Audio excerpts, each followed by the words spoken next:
साईं की बात। बच्चे, जो तोहफा मैंने तुम्हें दिया है ना मेरे बच्चे, वो तोहफा नहीं, वो अनमोल तुम्हारा आशीर्वाद है, मेरा आशीर्वाद जो अनमोल है तुम्हारे लिए मेरे बच्चे, वो मेरा अनमोल आशीर्वाद है मेरे बच्चे। उस आशीर्वाद को तुम्हें संभाल कर रखना है मेरे बच्चे। तुम जितनी देर, जितने दिन, जितने साल उसे संभाल कर रखोगे ना, उतना तुम्हारे पास मैं रहूंगा मेरे बच्चे। और तुम मेरी सेवा करते रहना, तुम्हें मेरा आशीर्वाद भरपूर मात्रा में मिलता रहेगा, भरपूर मात्रा में। तुम जितना सोच नहीं सकते ना उतना। और पता है, तुम्हारे पास आने का ना कुछ अलग कारण है मेरे पास, कुछ अलग संकेत है, क्योंकि तुम्हारे जिंदगी में ना कुछ बहुत बड़ा, कुछ बहुत नया, कुछ होने वाला है मेरे बच्चे, जिससे तुम बहुत बहुत खुश हो जाओगे, बहुत खुश, जिसके बारे में ना तुम कभी सोच भी नहीं सकते। उतने खुश हो जाओगे तुम, जिसकी तुम कल्पना भी नहीं कर सकते।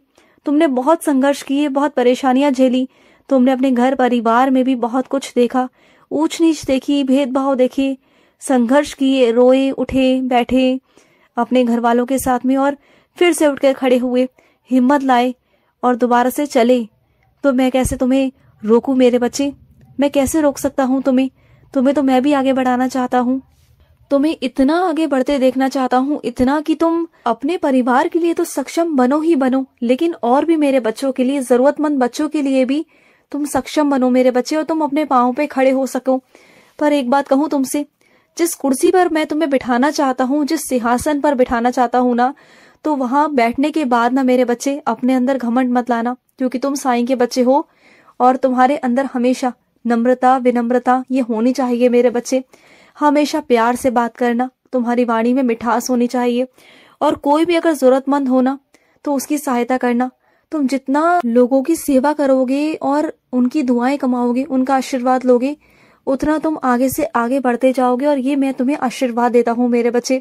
जितना तुम लोगों की सहायता करोगे ना मेरे बच्चे, तुम उतना आगे जाओगे, उतना। ये मैं तुमसे कहता हूँ, ये मेरी वाणी है, और मेरी वाणी कभी असत्य नहीं होती, ये तुम भी जानते हो मेरे बच्चे।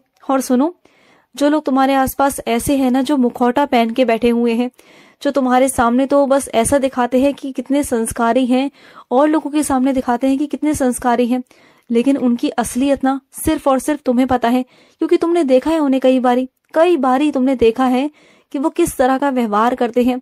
बस उनका सब नाटक है कि वो बहुत बड़े संस्कारी हैं, ये हैं वो हैं, दुनिया के सामने बस ईश्वर का नाम जाप करना, ढोंग करना।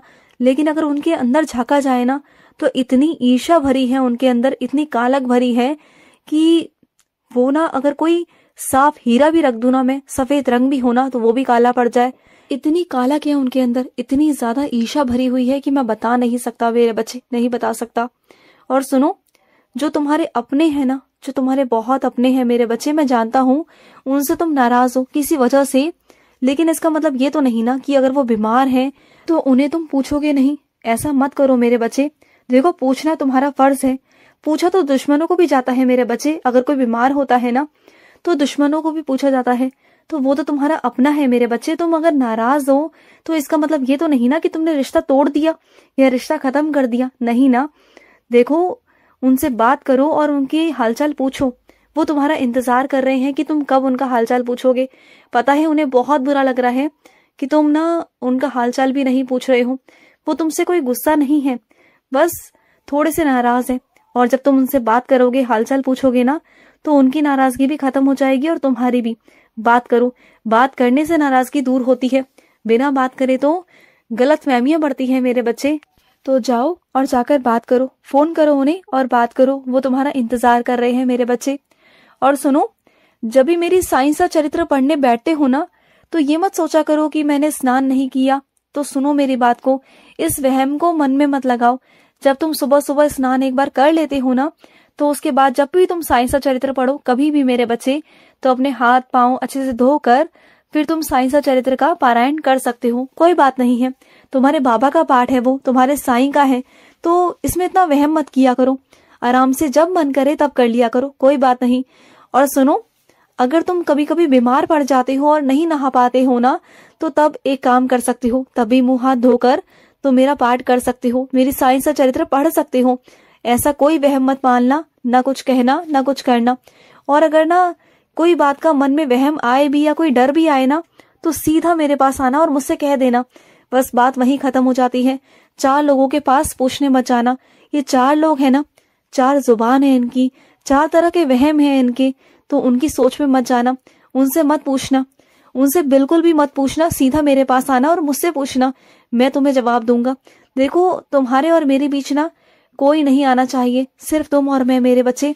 और ना ये वहम वगैरह ना बिल्कुल मत किया करो, क्योंकि तुम्हारा साईं किसी भी वहम में नहीं पड़ता। तुम्हारा साईं बिल्कुल साधारण है। अगर तुम्हारा मन साफ है, तुम्हारा दिल साफ है ना, तो बस बात खत्म मेरे बच्चे। कई मेरे बच्चे तो ऐसे हैं कि उनका मन साफ नहीं होता, उनकी नीयत में खोट होती है, लेकिन फिर भी साईं सच्चरित्र पढ़ रहे होते हैं। उन्हें लगता है कि उनके बाबा नहीं जानते हैं, और जो मैं साईं सच्चरित्र पढ़ रहा हूँ ना, बाबा बस वही देख रहे हैं। नहीं मेरे बच्चे, तुम्हारे बाबा हर एक चीज देखते हैं मेरे बच्चे। तुम्हारे करने का भाव, तुम्हारी नीयत, ये सब देखी जाती है मेरे बच्चे। तभी तो ना कई मेरे बच्चे जो साईं सच्चरित्र बहुत कम पढ़ते हैं, मेरा पारायण बहुत कम करते हैं, लेकिन उन्हें बहुत जल्दी मेरी लीला देखने को मिल जाती है। उनकी बहुत सारी इच्छाएं, मनोकामनाएं मैं जल्द से जल्द पूरी कर देता हूँ, सिर्फ उनके भाव देकर। और कई मेरे बच्चे सालों साल से करते आ रहे हैं, और उसके बावजूद भी ना उनका पूरा नहीं होता, क्योंकि उनके मन में कहीं ना कहीं लालच, कुछ ना कुछ ऐसा होता है। कुछ उनके कर्म ऐसे होते हैं कि वो मेरे पास जब आते हैं ना तो अच्छे रहते हैं, अच्छी नीयत से रहते हैं, लेकिन बाहर की दुनिया में, सांसारिक दुनिया में ना उनके मन में हमेशा गंदगी होती है। तो इस कारण ना मैं सब चीजों को देखता हूँ मेरे बच्चे, और उसके बाद ही अपने बच्चों की मनोकामना को पूर्ण करता हूँ। पहले मैं अपने ऐसे बच्चों को सही राह दिखाता हूँ, सही राह पे लाता हूँ, और उसके बाद ही मैं उन्हें देता हूँ। ऐसा नहीं कि मैं नहीं देता, मैं सबको देता हूँ, मैं उन्हें भी देता हूँ और तुम्हें भी दूंगा। लेकिन ना बस फर्क इतना है कि तुम्हारी नीयत साफ होती है और तुम्हें जल्दी मिल जाता है, और उनकी नीयत खराब होती है। पहले उन्हें ठीक करता हूँ, उसके बाद उन्हें भी देता हूँ। और सुनो, तुम्हारे हाथ में जो कला है ना मेरे बच्चे, कि पुरानी चीजों से तुम कुछ भी नया बना देते हो, कुछ भी, और तुमने बनाया भी है। तुमने मुझसे पूछा भी कि साईं कैसे बना, तो मुझे बहुत बहुत पसंद आया मेरे बच्चे। अपनी इसी कला को और आगे लेके जाओ। ये कला तुम्हें ना आशीर्वाद से मिली है मेरे बच्चे। माँ सरस्वती का आशीर्वाद है तुम पर, तो इस आशीर्वाद को यूं ही मत जाने देना, इसे आगे लेके जाओ। तुम इसमें बहुत तरक्की कर सकते हो मेरे बच्चे। किसी भी चीज को तोड़ मोड़ कर, पुरानी चीजों को नई तरीके से बनाना, उसको नई चीज बनाना, ये हर किसी की बात नहीं होती मेरे बच्चे, और तुम में है ये, तो बनाया करो मेरे बच्चे। और सुनो, कल ना तुम्हें कहीं से निमंत्रण आया है मेरे बच्चे, मेरी पाठ पूजा का, तो वहां जाना जरूर मेरे बच्चे। ये मत सोचना कि मैं कैसे जाऊं पाठ पूजा में, मैं क्या करूं, क्योंकि मेरा घर का काम कौन देखेगा, क्या होगा। सुनो मेरी बात, घर के काम तो होते रहेंगे मेरे बच्चे, वो हो जाएंगे। अपने कामों को आगे पीछे कर लो। लेकिन क्या तुम्हारे बाबा बार बार आएंगे? तुम्हारे बाबा की पूजा बार बार आएगी मेरे बच्चे। तुम जानते हो, अगर तुम्हें बुलाया जा रहा है ना, तो तुम बहुत खुशनसीब हो कि तुम्हें बुलाया जा रहा है, क्योंकि मैं हर किसी को नहीं बुलाता मेरे बच्चे। तो आ जाओ, बिना कुछ सोचे समझे आ जाओ मेरे बच्चे। काम सारे हो जाते हैं मेरे बच्चे, कभी कुछ आगे पीछे हो जाएंगे ज्यादा से ज्यादा, और क्या होगा। काम की चिंता मत लिया करो मेरे बच्चे, घर के काम तो होते रहेंगे, ये जिंदगी है, और इस जिंदगी में सब चलता रहेगा। लेकिन बहुत नसीब वालों को मिलती है मेरी सत्संग, मेरा पाठ, मेरी पूजा, मेरा कीर्तन, मेरे भजन, ये बहुत किस्मत वालों को नसीब होते हैं। उनमें से तुम एक हो। तुम हो मेरे वो खुशनसीब बच्चे जिसके ना बहुत प्यार करता हूं मैं, और इसलिए तुम्हें बार बार बुलाता हूँ। खींच कर लेकर आऊंगा, अगर नहीं आए तो इंतजार करूंगा तुम्हारा, आ जाना, ठीक है ना। और सुनो, परेशान मत हो, तुम्हारा काम हो जाएगा। बहुत चिंता कर रहे हो तुम, तुम्हें लग रहा है कि तुम्हारा काम पूरा नहीं हो पाएगा। तो सबसे पहले अपना मन को, अपने दिमाग को स्थिर करो और काम में लगाओ, उसके बाद सारा काम हो जाएगा। और ये दिमाग से निकाल दो कि तुम्हें नहीं आता, तुम नहीं कर पाओगे। जब तुम करने बैठोगे ना, तो तुम ही कर पाओगे, तुम देख लेना। तुम्हें ना मैं बहुत शक्ति और बहुत ऊर्जा प्रदान करूंगा, जिससे तुम सारे काम सही तरीके से, अच्छी बुद्धि के साथ में कर पाओगे, ठीक है। मेरा आशीर्वाद है तुम्हारे साथ, खुश रहो। आज का साई संदेश समाप्त हुआ।